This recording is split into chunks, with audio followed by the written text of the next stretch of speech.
So ito po mga kababayan, no, umpisahan po natin yung ating live, no. Actually, pag sinabi ko kasi dito pagka 5 minutes mag-start tayo agad sa live. So 1 to 4 minutes, yun po yung ating shout out. So ngayon po mga kababayan, ito, unahin natin si Robin Padilla. Nako, alam nyo na mga kababayan. Si Robin Padilla, mga kababayan, ay pinagtanggol po si Rowena Guanzon. Yeah? Salamat po, Ma'am Rima. Ayan. So ngayon, mga kababayan, ito po, basahin ko po. Ito po'y galing po sa News 5, mga kababayan. No? News 5 po ito, mga kababayan, na kung saan ay nag-post nga po sila, mga kababayan. Wait lang po mga kababayan, kasi may sumabay na ano eh. Ito po mga kababayan, ang naturang balita ng News 5 sa kanilang Facebook page ay ayan, nasa ano ba yun? Wala. Ayan, ito mga kababayan, ang post ng News 5. Ito po mga kababayan ay pinagtanggol po ni Robin Padilla si Rowena Guanzon, mga kababayan. Ayan po ang sabi ni Robin Padilla.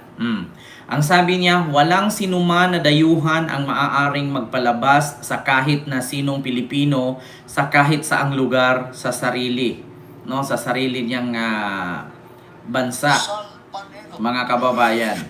No, wala daw ninumang dayuhan, no. May ubuman ito o wala, ang sabi ni Robin Padilla. Walang sinuman na dayuhan ang maaaring magpalabas sa kahit sinumang Pilipino sa kahit saang lugar sa sarili niyang bansa, may ubuman o wala. Yan ang sabi ni Robin Padilla, mga kababayan. Ayan. So sa madaling salita, mga kababayan, tama naman. Si Guanzon abogado, si Robin abogago. Tama naman mga kababayan, itong pagsabi ni Robin. Hindi naman po kasi talaga pwede na diktahan tayo ng mga naturang mga dayuhan. Kahit sino naman, no, kung nasa sarili naman tayong bansa natin. Pero it depends on the situation. Yeah? Kasi sa totoo lang mga kababayan, hindi po porkit dayuhan yan ay wala pong karapatan o rights na sitahin ka. Kahit sabihin mong lugar mo ito, bansa mo ito, kahit nagkakamali ka, wala na bang rights ang mga dayuhan? 'Di ba? Wala daw po na kahit sino mang dayuhan ang makapagdikta or makapag-utos o makapagpaalis, no, sa sarili niyang bansa. Ang isang tao sa sarili niyang bansa, may ubuman o wala, 'di ba? Sa totoo lang mga kababayan, tama si Robin, pero it depends on the situation talaga. Na hindi po porket ako, halimbawa ako, Pinoy ako, napunta ako ng China, wala na ba akong rights na sabihin, uy, kawawa naman siya, uy, bakit ganyan, bakit ganun, wala na ba tayong rights? So sa totoo lang mga kababayan, may karapatan. It depends on the situation kasi. So ngayon, mga kababayan, isa lang ang aking masasabi. Senator Robin, hindi naman ako disagree, no, sa sinasabi mo. Pero bakit pagdating sa mga kapwa mo DDS ay ang hilig at ang bilis mo magtanggol? Pero bakit pagdating sa sarili nating lupa, hindi mo man yan nasabi sa mga Chinese nung nangaagaw sa West Philippine Sea? 'Di ba? 'Di ba? Mga kababayan, tanong ko lang, wala problema yung sinabi ni Robin. Pero take note hindi po sila Chinese national yung nakasagutan ni yung sinigaw-sigawan ni Guanzon. Hindi po sila Chinese national. Ang pagkakaalam ko po, yung lalaki is half Chinese, no? Parang Filipino-Chinese or Chinoy, tapos yung babae is nag-aral ng law, no? Nakaka-graduate lang, board passer, no? At may ano siya. Kumbaga may parang award, may award pa nga yun eh. So, mga kababayan, wala pong problema na ipagtanggol ni Robin si Guanzon kasi syempre Pinoy yan eh. Sino ba dapat ang magtutulungan? Di ba? Tayo-tayo lang din naman. Pilipino si Robin, Pilipino si Guanzon. So, kung meron man tayong kapwa na Pilipinong nakitang nilait, di ba? Minaliit, di ba? Or tawag dito, binasto. So, syempre, kakampihan natin kasi kapwa Pinoy natin yan eh. Pero it depends on the situation pa rin. 'Di ba? Wala tayong magawa kay Robin, bumaliktad utak yan, sabi ni Sir Vance Manalo. Ulitin ko ha, it depends on the situation. Kasi, at totoo lang, hanggat hindi natin marinig yung side nung mag-asawa, hanggat si Guanzon lang ang nagsalita. So, ang ating opinion at ang ating pagkampi ay kay Guanzon kasi si Guanzon lang ang may boses eh. Si Guanzon lang ang lumabas sa media, si Guanzon lang ang nagsalita sa media. Hantayin po natin mismo yung panig nung mag-asawang Chinoy. No? Kasi sa totoo lang mga kababayan, ulitin ko, it depends on the situation kasi. Sa ngayon kasi ang naririnig natin ay si Guanzon lang at unfair naman doon sa mag-asawang Chinoy na or mag-asawa or magjowang Chinoy na hindi pa kasi natin narinig yung kanilang side. Sa ngayon kasi, wag kasi agad tayong wag kasi agad tayong magtanggol no kay Guanzon. Pero hindi naman natin masisi si Robin kung ipagtanggol niya si Guanzon kasi kapareho niya utak yan eh. Kapareho din niya yan. Gago rin, 'di ba? So, 'di ba? Wala tayong magawa kasi sila yan eh, same feathers flocks together. Yan nga, may kasabihan nga tayo, 'di ba? So, ngayon mga kababayan, tama naman ang sabi ni Robin, walang sino man na makapagdikta sa atin sa sarili nating bayan, sa sarili nating bansa, mapa-Chinese man, mapakano man, or kung anong lahi, may ubo man o wala. Tama naman. Pero kasi, mga kababayan, minsan na kasing nangyari kay Robin yan, nung siya pa'y isang hurado sa Pilipinas Got Talent, na kung saan, merong isang Korean yata yun, or Chinese, na sumali. 'Di ba? Sumali, mga kababayan, sa isang patimpalak na tinatawag na Pilipinas Got Talent na pinilit niyang patagalugin kasi nandito nga naman sa bansa. Sabi niya, hindi kita iboboto, hindi kita papanalunin hanggat hindi ka magtagalog kasi bansa namin ito. Sa totoo lang mga kababayan, no, wala po tayong rights na diktahan ang dayuhan na magtagalog siya kasi nandito siya sa bansa natin, no? Kasi kung tayo nga ay hindi tayo marunong mag-Chinese kung mapunta tayo sa China, 'di ba? Tapos ikaw kumbaga parang didiktahan mo yung Chinese para magtagalog para lang makaintindi ka. Walang ganoon. 'Di ba? Walang ganoon mga kababayan. Wala ka ring rights. Di ba? Ano lang yan eh, mga kababayan, bawi-bawi lang yan, di ba? Widir-widir lang yan. Nagkataon din kasi mga kababayan na ganyan din ginawa ni Robin, isang Chinese contestant no sa Pilipinas Got Talent na hindi masyadong marunong magtagalog. Sabi niya, kailangan magtagalog ka kasi Pilipinas, kaya nga Pilipinas Got Talent ito. Maraming nagalit kay Robin at the time, mga kababayan. 'Di ba? Maraming nagalit noon kasi hindi porket Chinese siya or Korean siya ay kailangan magtagalog para ipapanalo. In the end of the event or show, hindi naman nanalo yung contestant, 'di ba? So walang kwenta yung pagsakripisyo ng isang contestant para magtagalog siya para manalo, hindi rin naman nakapasok, 'di ba? Alam niyo sa totoo lang mga kababayan, hindi kasi tayo din pwedeng kasi bumabalik sa atin yan eh. 'Di ba? So ngayon, ang lakas ng loob ni Robin na walang ninuman na makapagdikta or palabasin ang isang Pilipino sa sarili niyang bansa, may ubo man o wala or wala mang makapagdiktang dayuhan. No? Sa totoo lang mga kababayan, it depends on the situation pa rin ang para sa akin. Kasi dito kay Senator Robin Padilla, sana yung mga ganyang mga ganyang mungkahe, mga ganyang statement, no, ay dapat inadapt mo yan, ginamit mo yan in kilos eh, not only in talk, 'di ba? In talking, 'di ba? Hindi lang dapat Senator Robin pagdating sa side ng mga kasamahan ninyo, mga kaalyado ninyo na mga bangag, 'di ba? Mga bugok na mga matatanda nang walang pinagkatandaan na patandang paurong, no? Hindi porket ganyan ay ipagtanggol mo na, alamin mo muna dapat yung side nung magjowa or yung mag-asawa. 'Di ba? Kasi sa totoo lang, sa ngayon kasi kumakampi ka kay Guanzon kasi ang narinig mo si Guanzon lang. Paano kung magsalita din yung magjowa? 'Di ba? Yung mag-couple na 'yon. So, tapos tama pala yung magkopol, mali pala si Guanzon. So, ano na naman sasabihin mo ngayon, Senator Robin? Pasensya na kasi ganito.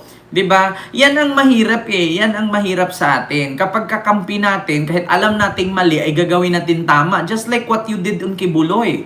'Di ba? Ginawa mo na 'yun kay Kibuloy eh. 'Di ba? Sabi mo mabait si pastor, tumulong siyang nakipaglaban. Ending, kahit sabihin mong gaano kabait 'yan, kahit sabihin mong pastor 'yan, kung nang rape nga naman, ipagtanggol mo pa rin. 'Di ba? It depends on the situation pa rin because you did it na done. Damage has been done na, Robin. 'Di ba? Kaya nga sa atin din mga kababayan, ito din ang pinaka problema sa ating mga Pilipino. 'Di ba? Na alam na nga natin na may something na sa kanyang background. Tapos halimbawa, nakulong, tapos nakalaya, tumakbong politician or pumasok sa politics, binuto pa rin natin na alam naman natin na may something eh. 'Di ba? Ngayon mga kababayan, bibili ka ba ng electric pan na alam mo na may punit na yung saksakan? Yes, Ma'am Arlene Morogliano, nag-assume agad eh. 'Di ba? Kung kayo, ito, example ko lang. Bibili ka ba ng electric pan na alam mong may punit yung wire?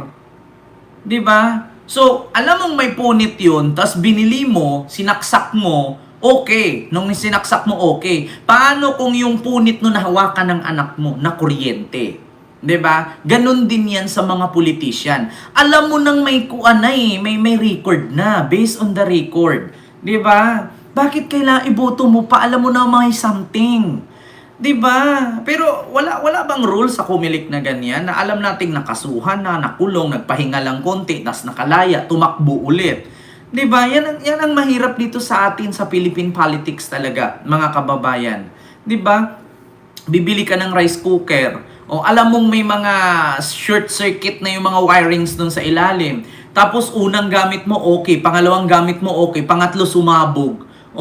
Kasi alam mo na nga may short circuit or second hand na yung gamit, binili mo pa. 'Di ba? Kung gusto mong mapaganda ang buhay mo, walang peligro, walang mangyaring disgrasya or accident, 'di ba? Bumili ka na lang ng tama. Mamili ka ng tama. Bumili ka ng ayos, di bali ng mahal, at least nagagamit mo for the safety of your family. Ganun din sa atin mga Pilipino. Bumoto po tayo ng mga politiko na alam nating malinis ang kanilang malinis ang kanilang intensyon, not only for the interest sa sarili nila, kundi ang para sa taong bayan ang pagserbisyo. Di ba? Mga kababayan, Ma'am Corazon, hello po. Yun dapat ang gawin natin. 'Di ba? Oo, ewan ko Ken, pero para sa akin malaking kabubuhan ang comment ng Gonggong na Robin. Hindi dikta 'yon, pagpapaalala 'yon at being concerned lang ang Chinoy. Yes, Sir Roger, sa totoo lang, ang pagkakaalam ko, ang nakarating sa akin na source, sinabi sa akin, Sir, ganito po kasi, kinausap naman siya ng mahinahon nung couple. Sabi nung couple, Ma'am, magsuot ka po ng face mask kasi nga alam niyo po yung mga tao dito, mga masiselan. Kasi nga, alam mo naman, di ba, pag sinabi mong one day in Lasal, one day in Ateneo, this is one month in Ateneo. Di ba? Mga ganun yung parang hindi ko na talagang matiis. 'Di ba? Kasi since I was, studying here in Ateneo, grabe talaga. Ganun 'di ba? Alam niyo naman. Diyos ko naman, Robin. Alam mo, minsan Senator Robin, minsan matawag na lang kitang Robin, minsan matawag kitang senador.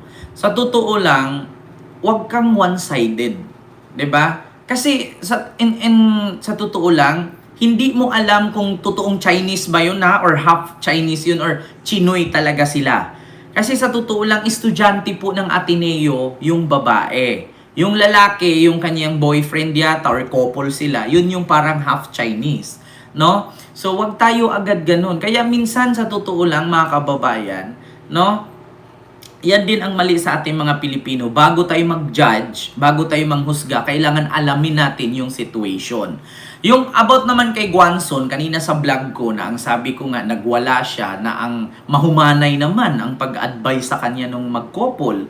'Di ba na, ma'am, kasi ganito, alam mo namang masiselan ang mga tao dito. Siguro kilala si Guanzon nung mag-couple kaya nilapitan at syempre Pilipino lang din naman. 'Di ba? Kasi alam mo sa totoo lang, kapag ka pumunta ka sa mga sosyaling lugar, ipantay mo din yung sarili mo na sosyal ka.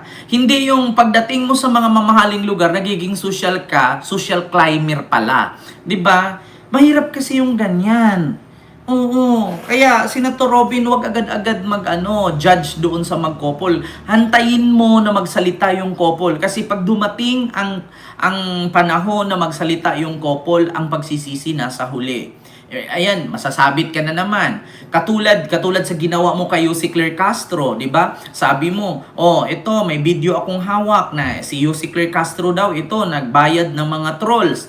Tapos hindi mo inaalam na yung mga trolls na sinasabi mo ang binigkas doon sa isang vlogger ay si Mandarahog at si Rosalinda, na which is vlogger yan ni Sara Duterte, supporter nila yan. Si Mandarahog, yan po yung parang ogre, yung parang matandang bakulaw na puro live, walang kwentang pinagsasabi, na napanot-panot na, di ba? Kahit nasa loob ng bahay, nakasombrero, kasi hindi gusto makita yung panot. At saka si Rosalinda, yan po yung mukhang daga na vlogger na pumapayat na at sobrang yabang na ang akala mo galing, pero pinaglihi po siya sa Jurassic. Bakit? Kasi yung ngipin niya sungki-sungki. Mukha siyang daga. 'Di ba? Oo, alam mo, Senator Robin, ilang beses ka nang sumabit eh. Try mo tumakbo sa 2028, di ka pa mananalo. Kaya wala naman akong masabi, tama naman ang sinabi ni Robin na walang ninumang dayuhan na makapagdikta sa isang tao na sarili niyang bansa, may ubo man o wala. No? Tama naman ang sabi niya. Pero it depends on the situation kasi hindi mo alam yung side ng couple. Ulitin ko, Senator Robin, alamin mo muna yung side ng couple kasi baka mayawyawan ka na naman ni Mariel. Baka sabihan na naman ni Mariel, "Oh, bakit baby? Dito ang hilig mong kumuda, bakit nga hindi ka na nagsasalita? Kasi bakit napapahiya ka na naman?" Diba? Minsan sinabi ni Robin yan, nagtaka daw si Mariel sa kanya, ba't hindi na daw nagsalita si Robin? Mahilig naman daw si Robin mag-react, maganyan, pumuna. Ang problema kasi, napahiya na kasi siya. Diba? Oo, kaya minsan Senator Robin, alamin mo muna yung side nung couple bago kay Guanzon. Kasi alam mo, si Guanzon, matanda na yan pero sinungaling, paurong. At saka ito lang din ang paalala ko kay Rowena Guanzon. Rowena Guanzon, no, with all due respect sa'yo kasi matanda ka na, hindi ka man abot 80 years old, mamamatay ka naman na. Hindi ka umabot 100 years old, mamamatay ka rin naman. No? Minsan, no, yung pangingialam mo sa buhay ng may buhay, kung ayaw mong gawin sa'yo yan, huwag kang mangialam sa iba. 'Di ba? Tingnan mo, mahilig kang mang-alipusta kay PBBM, nangiwi-ngiwi, adik, anong klaseng presidente yan. Pero nung ikaw inalipusta, question ka ng kapwa mo tao, nag-umuubo-ubo ka, di ba masakit? Di ba, Guanzon? Oh, di ba? Ano na, Rowena Guanzon? Ang lakas mong mang-alipusta kay PBBM, ang lakas mong questionin siya. Di ba? Ang lakas mong pumuna. Ngayon nung napuna ka, hindi maganda, di ba? Hindi maganda, Guanzon. Aral na yan sa'yo. Di ba? Lahat naman kasi ng content na napapanood ko pag tungkol na ikaw na magsasalita, puro ka pamumuna kay PBBM. Wala ka nang nakikitang tama sa kanya, puro na lang mali. Tapos ngayon, ikaw nasilipan ka dahil lang sa ubo, galit na galit ka. Diba? Imaginein mo yan. Imaginein mo. Diba? Ikaw nga, ubo mo lang, kinakagalit mo na. Si PBBM pa kaya buong Pilipinas tayo na siniserbisyuhan niya. Na wala siyang kaagapay, wala siyang katuwang kasi ultimo ang vice president niya. Trinaydor siya kasi gustong umupo. Diba? Na pagka-presidente. Kaya aral na sa'yo yan, Rowena Guanzon. Listen, learn. Diba? Hindi maganda. Ikaw tudo ka puna, tudo ka paninira, tudo ka alipusta. Pero nung ikaw ang na-question dahil umubo ka, tignan mo, hindi mo pala tanggap. Oh, alam mo na. Alam mo na, Rowena Guanzon, take note ang problema ng Pilipinas ay problema ng sambayan ng Pilipino. Yan ang binibitbit ni PBBM everyday sa loob ng 6 na taon. 'Di ba? Samantalang ikaw, ubo lang ang pinoproblema sa iyo, galit na galit ka na, halos puputok na yung litid mo sa liig. 'Di ba? Yan ang aral sa mga DDS. Kapag kayo, ang lakas ninyong mamuna, meron pa nga akong nakikitang vlogger. Sino ba yung vlogger na binira itong, kinasuhan ng SMNI? Oh, pero pag kayo ang pumuna kay PBB, para wala naman ako narinig na kaso sa inyo. Pero pag kayo ang nabalikan, kayo ang binanatan, aba, may pakaso-kaso agad kayo. 'Di ba? Kaya sabi ni Sir Danilo, ito, alamin mo muna, Senator Robin, kung ano ang side nung magkopol na Chinoy. Bago ka dyan maniwala kay Guanzon. Kasi darating ang panahon, si Guanzon, sinungaling pa naman yan. 'Di ba? You got a dose of your own medicine, Guanzon, sabi ni Ma'am Al Macaulay. 'Di ba? Nakahanap ka rin ng katapat. Take note kung ano-ano pinagsasabi mo kay PBBM na bangag, ngiwi, adik, no? Ganon. Yung 500 pesos nga na Noche Buena, sabi niya, okay lang naman, sapat naman sa mga bangag yung 500 pesos. Bakit? Kasi yung mga adik, hindi naman kumakain yan, busog yan eh. Yeah? Yan ang lagi niyang sinasabi. Ngayon napuna siya dahil sa ubo lang, galit na galit, di ba? Mga akala niyo mga asong may rabies eh. Di ba? Hindi mo pa pinapalo, nagbabahag na ng buntot, tapos pag nadikit na yung pamalo sa balat, saka sisigaw-sigaw, tapos pag sumigaw, tumakbo, tapos tatahol-tahol yun, di ba? Ganyan ang mga sakit ng aso. Di ba? Siguro si Guanzon pinaglihi sa aso yan. Di ba? Pag pinalo mo yung aso, iiyak, tatakbo. Tapos maya-maya, babalik, tatahol-tahulan ka. Ganyan siya eh. Di ba? Ugaling aso yan. So yun po yun, mga kababayan. No? Ito po yung sunod, mga kababayan. Like po tayo. Share and subscribe. Di ba? Dapat nagtatakip ka ng bibig kapag alam mong umuubo ka. Hindi mo kailangan makatapos ng abogasya para gawin mo ng tama. Yes, Zispano, totoo po yan, Ma'am Zispano. Bakit? Si Guanzon po, alam naman po niya, matanda na yan eh. Kailangan pa bang i-remind sa kanya na magtakip siya ng bunganga pag umubo? Take note ulitin ko mga kababayan, ang Rockwell, ang Makati, puro po social at mayayaman yung mga nandyan, just like BGC. Ang BGC ganun din. Kaya kung mamasyal ka sa isang lugar, 'di ba? Na ganyan-ganyan ang mga nakikita mo sa paligid, 'di ba? Huwag kang maging utak squatter. Hindi ko naman sa minamaliit yung mga na mga taga-squatter, pero alam naman natin ang ugaling squatter, 'di ba? Pag ganyan ka, pupunta ka sa social na lugar, huwag mong dalhin kung ano man yung ugali mo, mag-adjust ka kay hindi ang tao mag-adjust sa'yo. Ikaw kay sarili mo yan. Bakit mga kababayan? Ganito yan eh. May kasabihan tayo. Ang ugali ng tao, nakikita yan sa pananamit, sa kilos, sa salita. Ngayon, kung pangit ka manamit, pangit ka kumilos, pangit ka manalita, so pangit din ugali mo. Nagbe-base lang yan mga kababayan. Nagbe-base yan. Tignan nyo, try nyo sumakay kayo ng jeep, dumaan kayo ng Santa Mesa bago pupunta ng UERM Hospital. Di ba may SM Santa Mesa? Pag pumunta ka ng Cubao, makadaan ka ng SM Santa Mesa, di ba may overpass niyan? Makadaan ka dyan ng hospital, UERM. Makikita mo yung note. No? May note dyan sa gate nila na kulay blue. Ang nakalagay, ang ugali ng tao ay nagbibase yan sa pananalita, sa kilos, at sa pananamit. Makita nyo dyan, Santa Mesa, gilid UERM, diba? SM Santa Mesa, overpass. Pag pumunta ka, sakay ka ng jeep sa Cubao, tawid lang ng overpass, makita mo yung UERM gate, katabi ng LTO, ng Santa Mesa, harap ng Mesa, resident. Makita mo yun dyan sa gate nakalagay. Ang ugali ng tao nagbibase sa pananamit, sa pananalita, at sa kilos. Ganun yun. Hindi ba nababasa ni Guanzon yan? Araw-araw naman siyang dumadaan dyan. Kakalaki-laki nung nakalagay dun sa gate. Di ba? Alam niyo sa totoo lang mga kababayan, nag-reflect kasi sa atin kung paano tayo pinapalaki ng ating mga magulang.